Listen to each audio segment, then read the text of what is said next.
Hello everyone, एक बार फिर स्वागत है आप सभी का अपने यूट्यूब चैनल पर। तो फ्रेंड्स, जैसा कि आप थंबनेल पे देख ही चुके हो, आज हम डिस्कस करेंगे एचपीजीके के कुछ इंपॉर्टेंट क्वेश्चंस, कुछ इंपॉर्टेंट टॉपिक जो मेनली आपको आगामी एचपीयू बीएड एंट्रेंस 2023 के एग्ज़ाम में ये क्वेश्चंस और टॉपिक्स जो होंगे वो आपको काफ़ी हेल्पफुल साबित होंगे। तो फ्रेंड्स, ये क्वेश्चंस और टॉपिक आपको एक बूस्टर की तरह काम करेंगे, जिससे आप अपनी तैयारी को बूस्टअप कर सकते हो। आपने करना क्या है, इन क्वेश्चंस के शॉर्ट फॉर्म में नोट्स भी जरूर बना लेने हैं, क्योंकि जब आप फाइनल रिवीजन करोगे तो उस टाइम ये क्वेश्चंस आपको काफ़ी हेल्पफुल साबित होंगे। तो फ्रेंड्स, अगर आप एचपीयू बीएड एंट्रेंस 2023 की तैयारी कर रहे हो तो इसके लिए मैंने एक अलग से प्लेलिस्ट बनाई है, जिसका जो लिंक है वो मैंने डिस्क्रिप्शन बॉक्स में दे दिया है। आप वहाँ पर जाकर भी वीडियोस देख सकते हो। वहाँ पर आपको एचपीयू बीएड एंट्रेंस के रिलेटेड 100+ वीडियोज़ आपको देखने को मिलेंगी। सभी सेक्शंस की वीडियोज़ आपको वहाँ देखने को मिलेंगी। तो आपने प्लेलिस्ट में जाकर वहाँ वीडियोस ज़रूर देख लेनी है। मैंने करंट अफेयर की वीडियो भी बनाई है, जिसमें मोस्ट इंपॉर्टेंट क्वेश्चन जो हैं वो आपको एचपीयू बीएड एंट्रेंस 2023 में काफ़ी हेल्पफुल साबित होंगे। मेनली वहाँ पे आपको अप्रैल और मई मंथ के करंट अफेयर्स देखने को मिलेंगे। जिस वीडियो का उस वीडियो का जो लिंक है वो मैंने डिस्क्रिप्शन बॉक्स में दे दिया है। आप वहाँ पर जाकर उस करंट अफेयर्स की वीडियोस को ज़रूर देख लेना, क्योंकि 5 से 7 क्वेश्चन जो है वो करंट अफेयर्स के पूछे जाते हैं। तो फ्रेंड्स, वीडियो को शुरू करते हैं। सबसे पहले हम बात करते हैं शिक्षा के बारे में, एजुकेशन के बारे में। तो आपको पता होगा 1951 में प्रदेश की हिमाचल प्रदेश की जो साक्षरता दर थी वो 7.98% थी। उस समय प्रदेश में 457 प्राथमिक विद्यालय, 94 माध्यमिक विद्यालय और 25 उच्च विद्यालय थे। उस समय केवल एक ही महाविद्यालय था। 2011 में प्रदेश की जो कुल साक्षरता दर है वो 83.78% है, जिसमें 90.83% पुरुष और 76.68% जो हैं वो स्त्रियां साक्षर हैं। ये आपने याद रखना है। उसके बाद मोस्ट इम्पोर्टेंट है, इस क्वेश्चन को आपने जरूर की पॉइंट में लिख लेना है, शॉर्ट फॉर्म में लिख लेना है। हिमाचल प्रदेश के जो पहले शिक्षा निदेशक थे वो 1958 में KL सेठी बने थे। मोस्ट इम्पोर्टेंट क्वेश्चन है, कई बार एग्जाम में पूछा गया है। तो हिमाचल प्रदेश के जो पहले शिक्षा निदेशक थे वो 1958 में कौन बने थे? KL सेठी बने थे। ठीक है। उसी तरह SCERT की बात करते हैं। SCERT मोस्ट इम्पोर्टेंट है। SCERT की तो पहले आपको फुल फॉर्म पता होनी चाहिए। State Council Education Research and Training, Himachal Pradesh के सोलन में स्थित है। मोस्ट इम्पोर्टेंट क्वेश्चन है। तो SCERT कहाँ पर स्थित है? ये सोलन में है। जो स्कूल शिक्षा बोर्ड हिमाचल प्रदेश और NCERT के बीच सामंजस्य स्थापित करते हुए पाठ्यक्रम तैयार करता है। तो ये आपने याद रखना है। SCERT जो है वो कहाँ पर स्थित है? हिमाचल प्रदेश में सोलन में है। इसका काम क्या है? ये स्कूल शिक्षा बोर्ड हिमाचल प्रदेश और NCERT के बीच सामंजस्य स्थापित करते हुए पाठ्यक्रम जो है वो उसे तैयार करता है। तो ये आपने याद रखना है। हिमाचल प्रदेश के पहले शिक्षा निदेशक कौन थे? KL सेठी बने थे। कब बने थे? 1958 में बने थे। तो फ्रेंड्स, उसके बाद एक इम्पोर्टेंट टॉपिक है रेल मार्ग के बारे में। तो यहाँ से जो है क्वेश्चन वो पूछा जाता है। एक क्वेश्चन तो पूछा ही जाता हर बार प्रीवियस एग्ज़ाम में, प्रीवियस एचपीयू बीएड एंट्रेंस में आप देख सकते हो। एनालाइज जब करोगे तो वहाँ भी रेल मार्ग से एक या दो क्वेश्चन तो पूछे गए हैं। तो सबसे पहले बात करते हैं हम कालका शिमला रेल लाइन के बारे में। ठीक है। कालका शिमला रेल लाइन जो है, ये रेल लाइन जो है वो नैरो गेज है, ये आपको पता होना चाहिए। पटरी की जो चौड़ाई है वो 0.76 मीटर है। इस रेल लाइन का जो काम था वो 1891 में शुरू हुआ था। इस रेल लाइन पर 1903 में पहली ट्रेन चली थी। क्वेश्चन पूछा गया था कि कालका शिमला रेल लाइन पर पहली जो रेल थी वो कब चली थी, पहली ट्रेन कब चली थी? 1903 में चली थी। ये रेल लाइन जो है वो 96 किलोमीटर लंबी है। इसमें 103 सुरंगें हैं, जिसमें बड़ोग जो है, सोलन जो है वो सबसे लंबी सुरंग है, जिसकी जो लंबाई है वो 1143 मीटर है। इस रेल लाइन पर 869 पुल है, जो कि रेल लाइन की लंबाई का 3% है। भरकू राम ने छड़ी द्वारा सर्वे कराकर इस रेल लाइन की खोज में सहायता की थी। 7 जुलाई 2008 को इसे यूनेस्को ने विश्व धरोहर घोषित किया था। इसके जो चीफ इंजीनियर थे वो HS हैरिंगटन थे। ये आपने याद रखना है। तो कालका शिमला रेल लाइन के जो चीफ इंजीनियर थे वो कौन थे? वो HS हैरिंगटन थे। ये आपने याद रखना है। इसके रेल लाइन का जो काम था वो 1891 में शुरू हुआ था। इस रेल लाइन पर जो पहली ट्रेन चली थी वो वर्ष 1903 में चली थी। रेल लाइन की लंबाई कितनी है? 96 किलोमीटर है। उसके बाद हम बात करते हैं जोगिंदर नगर पठानकोट रेल लाइन के बारे में। ठीक है। 113 किलोमीटर लंबी नैरो गेज लाइन का जो निर्माण था वो 1926 में शुरू हुआ था। 1929 में पहली ट्रेन चली थी। इस रेल मार्ग में 2 सुरंग और 993 पुल जो हैं वो स्थित हैं। तो ये आपने याद रखना है। जोगिंदरनगर पठानकोट रेल लाइन की जो लंबाई है वो 113 किलोमीटर है। 1926 में इसका निर्माण जो था वो शुरू हुआ था। 1929 में पहली ट्रेन चली थी। नेक्स्ट जो है मोस्ट इम्पोर्टेंट है, नंगल ऊना रेल लाइन जो है हिमाचल प्रदेश की एकमात्र ब्रॉड गेज रेल मार्ग है। ये आपको पता होगा। हिमाचल प्रदेश की ब्रॉड गेज रेल मार्ग की जो लंबाई पहले 16 किलोमीटर थी, जो अब बढ़कर 33 किलोमीटर हो गई है। इसका उद्घाटन रेल मंत्री जन्नेश्वर मिश्र ने 1991 में 1991 में किया था। तो ये हिमाचल प्रदेश की एकमात्र ब्रॉड गेज रेल मार्ग है। कौन सी? नंगल ऊना रेल लाइन जो है। उसके बाद हम बात करते हैं भानुपल्ली बिलासपुर के बारे में। रेल मार्ग का जो कार्य है वो शुरू हो गया है। इसके निर्माण में 7 सुरंगें बनेंगी, ये आपने याद रखना है। उसके बाद हम बात करते हैं हिमाचल प्रदेश के जो हवाई अड्डे हैं। हवाई अड्डे से भी क्वेश्चन पूछा जाता है। हिमाचल प्रदेश में अड्डे कौन से हैं, हवाई अड्डे कौन कौन से हैं? सबसे पहले बात करते हैं जुब्बरहट्टी के बारे में। जुब्बरहट्टी जो हवाई अड्डा है वो किस डिस्ट्रिक्ट में है? डिस्ट्रिक्ट शिमला में है।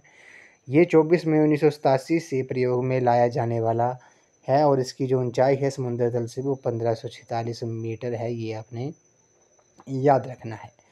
उसी तरह गग्गल हवाई अड्डे के बारे में बात करते हैं। गग्गल डिस्ट्रिक्ट कांगड़ा में है। ये 20 दिसंबर 1989 से प्रयोग में लाया जाने लगा।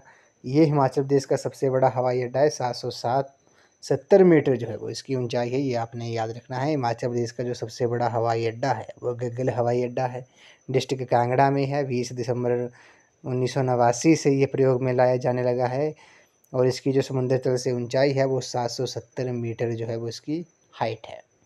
उसके बाद बात करते हैं भूंतर हवाई अड्डे के बारे में। डिस्ट्रिक्ट कुल्लू में है। ये 1089 मीटर ऊंचाई पर है। ये आपने याद रखना है।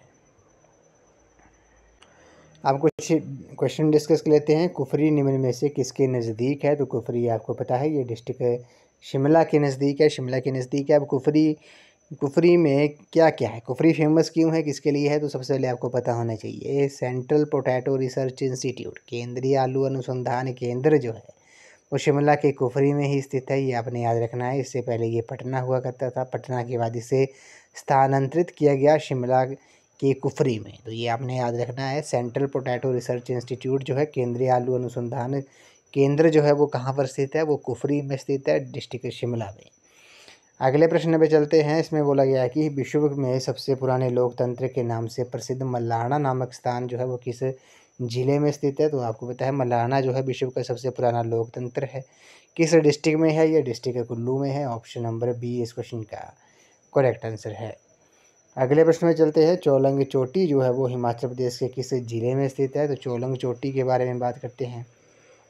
तो चोलंग चोटी जो है वो डिस्ट्रिक्ट कांगड़ा में है। इसकी जो ऊंचाई है वो कितनी है? वो 3270 मीटर जो है वो चोलंग चोटी की ऊंचाई है। ऑप्शन नंबर डी इस क्वेश्चन का करेक्ट आंसर है। उसी तरह इम्पोर्टेंट जो प्रमुख चोटियां हैं, जैसे आपसे एग्जाम में पूछ सकते हैं चूड़धार जो चोटी है वो किस डिस्ट्रिक्ट में है? चूड़धार चोटी सिरमौर डिस्ट्रिक्ट में है। गौरी देवी का टिब्बा चोटी जो है वो डिस्ट्रिक्ट चंबा में है। ये आपने याद रखना है। शीतीधार चोटी है, डिस्ट्रिक्ट कुल्लू में है। श्रीखंड चोटी डिस्ट्रिक्ट कुल्लू में है। उसी तरह इंद्र किला जो चोटी है वो भी कुल्लू में है।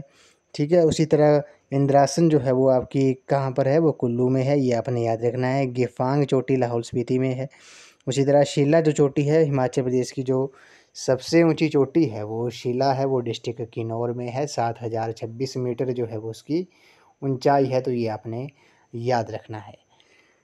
अगले प्रश्न में चलते हैं। हिमाचल प्रदेश में के बिलासपुर में नलवाड़ी मेला किस महीने में मनाया जाता है? तो नलवाड़ी मेला जो है वो मार्च के महीने में मनाया जाता है। ऑप्शन नंबर बी इस क्वेश्चन का करेक्ट आंसर है। तो नलवाड़ी जो मेला है वो 1889 में डब्ल्यू गोल्डस्टेन द्वारा शुरू करवाया गया था। उन्होंने शुरू किया था 1889 में। मार्च महीने के में ये नलवाड़ी मेला जो है वो मनाया जाता है, डिस्ट्रिक्ट बिलासपुर में। ये आपको पता होगा। इसे पशुओं का मेला भी कहा जाता है। ये भी आपने याद रखना है। अगले प्रश्न में चलते हैं। झांझर जो है वो किस जिले का प्रसिद्ध नृत्य है? तो झांझर आपको पता है डिस्ट्रिक्ट चंबा का ये प्रसिद्ध नृत्य है। ऑप्शन नंबर ए जो है इस क्वेश्चन का करेक्ट आंसर है। उसी तरह क्वेश्चन पूछ सकते हैं गद्दी जो है वो गद्दी किस जनजाति का त्यौहार है? तो नवाला जो है वो किस जनजाति का त्यौहार है तो वो गद्दी जनजाति का त्यौहार है, ये आपने याद रखना है। और भगवान शिव को समर्पित है, ये आपने याद रखना है। नवाला जो है भगवान को शिव को समर्पित है। ये गद्दी जनजाति द्वारा ये त्यौहार जो है वो मनाया जाता है, नवाला, ये आपने याद रखना है। और गद्दी जो है वो मेलनी की जनजाति जो है वो मेलनी चंबा डिस्ट्रिक्ट में निवास करती है।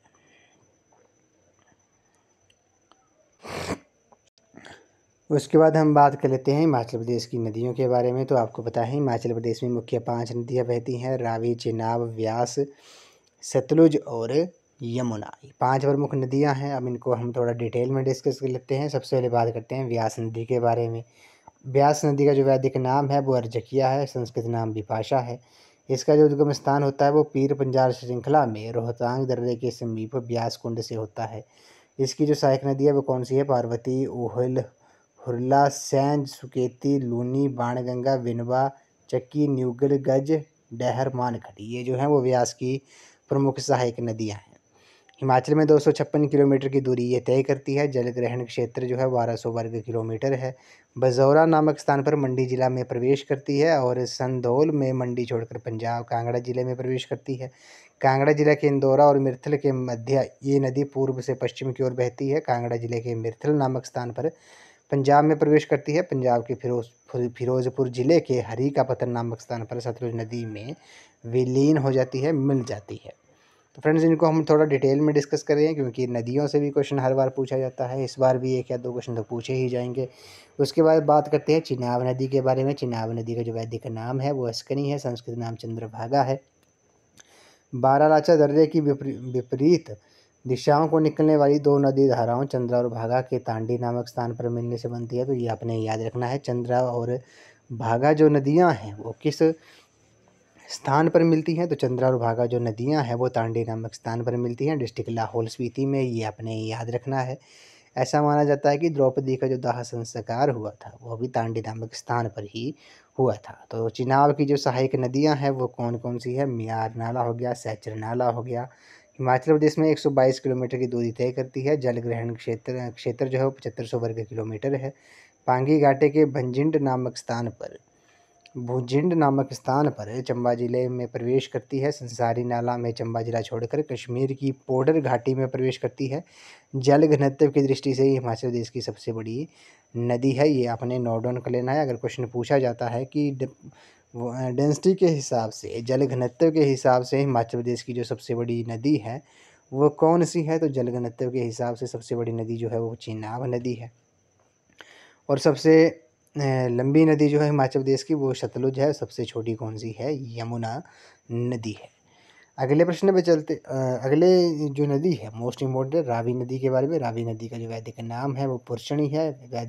संस्कृत नाम इरावती है। बड़ा भंगाल डिस्ट्रिक्ट कांगड़ा में भांदल और तांतगिरी नामक हिमखंडों के द्वारा संयुक्त रूप से बनती है। भांदल, सियूल, बैरा, तांतगिरी, चिड़चिन नाला जो है वो रावी नदी की सहायक नदियां हैं। हिमाचल प्रदेश में 158 किलोमीटर की दूरी तय करती है। जल ग्रहण क्षेत्र जो है वो 5451 वर्ग किलोमीटर है। चंबा शहर इस नदी के दाएं किनारे स्थित है। ख्यारी नामक स्थान पर चंबा छोड़कर जम्मू कश्मीर में प्रवेश करती है। ये पीर पंजाल श्रृंखला को धौलाधार से अलग करती है। पाकिस्तान में ये चिनाब नदी में विलीन हो जाती है। चिनाब नदी में ये मिल जाती है। तो ये आपने याद रखना है। तो क्वेश्चन पूछ सकते हैं चंबा शहर जो है वो किस नदी के किनारे स्थित है? तो ये रावी नदी के किनारे स्थित है। उसके बाद बात करते हैं सतलुज नदी के बारे में। सतलुज नदी का जो वैदिक नाम है वो शतुद्री है। संस्कृत नाम शतद्रु है। तिब्बत में मानसरोवर झील के समीप रक्षताल झील से ये निकलती है। बसपा, स्पीति, नोगली और स्वां जो है वो इसकी प्रमुख सहायक नदियां हैं। स्वां नदी को आपको पता है स्थानीय लोग दुख का दरिया भी कहते हैं। हिमाचल प्रदेश में 320 किलोमीटर की दूरी तय करती है। जल ग्रहण क्षेत्र जो है वो 20,000 वर्ग किलोमीटर है। ये हिमाचल प्रदेश की सबसे लंबी नदी है। किन्नौर जिला के शिपकीला नामक स्थान पर हिमाचल प्रदेश में प्रवेश करती है। चौरा नामक स्थान पर शिमला जिला में प्रवेश करती है। कसोल नामक स्थान पर बिलासपुर जिले में प्रवेश करती है।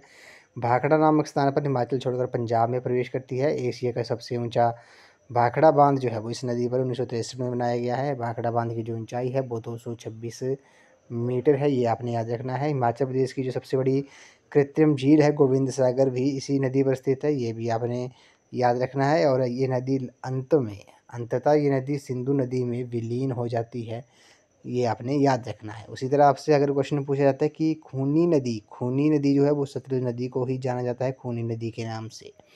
उसके बाद बात करते हैं यमुना नदी के बारे में। यमुना नदी जो है वो 5 नदियों में सबसे छोटी नदी है, हिमाचल की प्रमुख 5 नदियों में। कालिंदी जो है इसका वैदिक नाम है, उत्तराखंड में स्थित है। गढ़वाल की पहाड़ियों से यमुनोत्री नामक स्थान से इसका उद्गम स्थान होता है। टोंस, पब्बर, गिरी, आंध्रा, वाता, जलाल जो है इसकी सहायक नदियां हैं। ये हिमाचल प्रदेश की सबसे छोटी नदी है। ये हिमाचल की पूर्वोत्तम नदी है। जल ग्रहण क्षेत्र जो है वो 2320 वर्ग किलोमीटर है। खदर माजरी नामक स्थान पर सिरमौर जिले में ये प्रवेश करती है। इसका पौराणिक संबंध भगवान सूर्य से है, ये आपने याद रखना है। गंगा नदी की ये सबसे बड़ी उपनदी है। तो गंगा की जो सबसे बड़ी सहायक नदी है वो यमुना है, ये आपने याद रखना है। ताजेवाला के निकट हिमाचल छोड़कर हरियाणा में प्रवेश करती है। इसकी सहायक नदी टोंस हिमाचल और उत्तराखंड के मध्य प्राकृतिक सीमा बनाती है, तो ये आपने याद रखना है। जो यमुना की सहायक नदी है टोंस जो है वो हिमाचल स्टेट और उत्तराखंड स्टेट के मध्य प्राकृतिक सीमा बनाती है, ये आपने याद रखना है। उसके बाद कुछ इंपॉर्टेंट क्वेश्चन डिस्कस कर लेते हैं। जैसे बोला है Bhakra dam is situated in which state, तो भाखड़ा बांध जो है वो किस राज्य में स्थित है, मोस्ट इंपॉर्टेंट क्वेश्चन है। तो भाखड़ा डैम आपको पता है ये हिमाचल प्रदेश स्टेट में है। ऑप्शन नंबर सी इस क्वेश्चन का करेक्ट आंसर है। हिमाचल प्रदेश की डिस्ट्रिक्ट बिलासपुर में है, ये भी आपने याद रखना है। अगर डिस्ट्रिक्ट अगर आपसे पूछा जाता है तो डिस्ट्रिक्ट बिलासपुर में है, ये आपने याद रखना है। इसकी जो हाइट है, भाखड़ा डैम की जो हाइट है वो कितनी है, वो 226 मीटर है, ये आपने याद रखना है। मोस्ट इंपॉर्टेंट क्वेश्चन है। Bhakra dam is situated in which state, Himachal Pradesh state में है। किस डिस्ट्रिक्ट में है, डिस्ट्रिक्ट बिलासपुर में है। अगले प्रश्न में चलते हैं। इसमें बोला गया कि बनारस जो है वो किस नदी के किनारे स्थित है। Varanasi is situated on the banks of which river, तो बनारस आपको पता है डिस्ट्रिक्ट सॉरी ये गंगा नदी के किनारे स्थित है। ऑप्शन नंबर बी इस क्वेश्चन का करेक्ट आंसर है। किस स्टेट में है, उत्तर प्रदेश स्टेट में है, ये आपने याद रखना है। उसी तरह क्वेश्चन आपसे पूछ सकते हैं कि अयोध्या जो है वो किस नदी के किनारे स्थित है। अयोध्या जो है वो सरयू नदी के किनारे स्थित है, ये आपने नोट डाउन कर लेना है। कोलकाता जो है वो किस नदी के किनारे स्थित है। कोलकाता जो शहर है वो हुगली नदी के किनारे स्थित है, ये आपने याद रखना है, हुगली नदी के किनारे स्थित है। और हैदराबाद जो है वो मूसी नदी के किनारे स्थित है। तो ये कुछ इंपॉर्टेंट क्वेश्चन जो हैं जो आपको एग्ज़ाम में पूछ सकते हैं। तो कोलकाता हुगली नदी के किनारे स्थित है, अयोध्या सरयू नदी के किनारे, और हैदराबाद जो है वो मूसी नदी के किनारे स्थित है। अगले प्रश्न में चलते हैं। Bhuntar airport is situated in which district of Himachal Pradesh, Bhuntar हवाई अड्डा हिमाचल प्रदेश के किस जिले में स्थित है।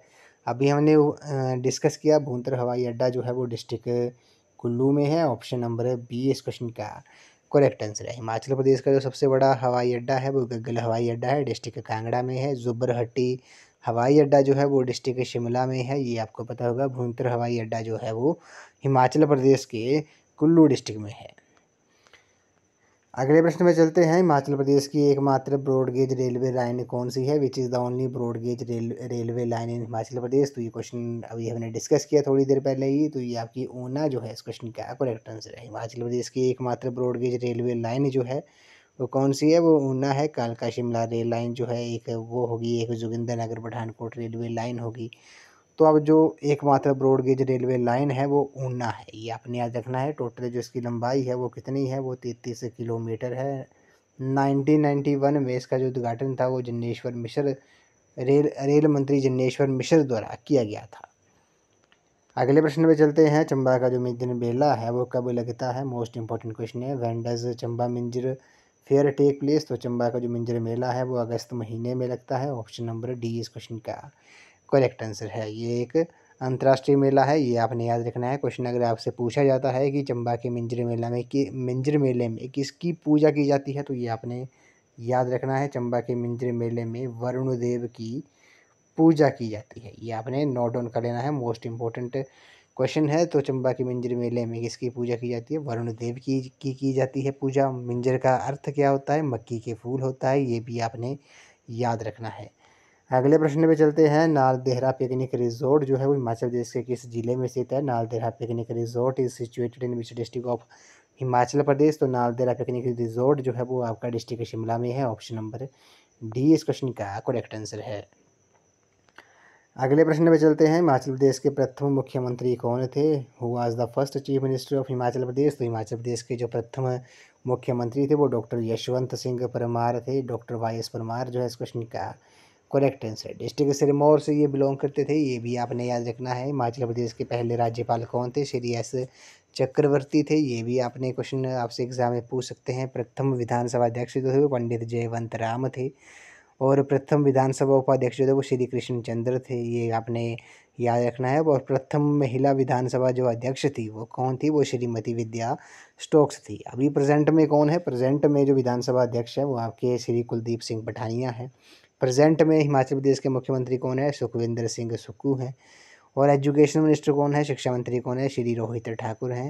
हिमाचल प्रदेश के प्रथम उप मुख्यमंत्री कौन है? कौन बने हैं आपको पता है? ये श्री मुकेश अग्निहोत्री जी बने हैं। तो ये जो कुछ क्वेश्चंस हैं मंत्रिमंडल के ऊपर भी मैंने एक वीडियो बनाई थी, एक या दो वीडियो में हमने संपूर्ण पूरे हिमाचल प्रदेश मंत्रिमंडल के बारे में डिस्कस किया था कि किस मंत्री को कौन कौन से विभाग मिले हैं, वो भी हमने डिस्कस कर लिए हैं। अगले प्रश्न में चलते हैं। इसमें बोला गया कि in olden times which language of Himachal was written in Tankri script? तो हिमाचल प्रदेश की कौन सी भाषा प्राचीन काल में टांकरी लिपि में लिखी जाती थी? तो आपको पता है चंबियाली जो है इस क्वेश्चन का करेक्ट आंसर है। चंबियाली जो भाषा थी वो प्राचीन काल में टांकरी लिपि में लिखी जाती थी। अगले प्रश्न में चलते हैं। Who is the writer of Kangra painting? Kangra चित्रकारी के जो लेखक है वो कौन है? वो MS रंधावा है। ऑप्शन नंबर डी इस क्वेश्चन का करेक्ट आंसर है। उसी तरह क्वेश्चन इंपॉर्टेंट बुक्स और कौन कौन सी है? द वंडरलैंड ऑफ हिमाचल प्रदेश जो है वो जगमोहन बल्होकरा ने लिखी है। शांता कुमार जी की जो प्रमुख पुस्तकें हैं वो कौन कौन सी हैं? लाजो होगी, धरती है बलिदान की, हिमालय पर लाल छाया होगी। ये जो कुछ इंपॉर्टेंट बुक्स हैं वो शांता कुमार जी द्वारा लिखी गई हैं। वो हिमाचल प्रदेश के पूर्व मुख्यमंत्री भी रह चुके हैं, केंद्रीय मंत्री भी रह चुके हैं। डिस्ट्रिक्ट कांगड़ा से बिलोंग करते हैं, पालमपुर से, ये आपने याद रखना है।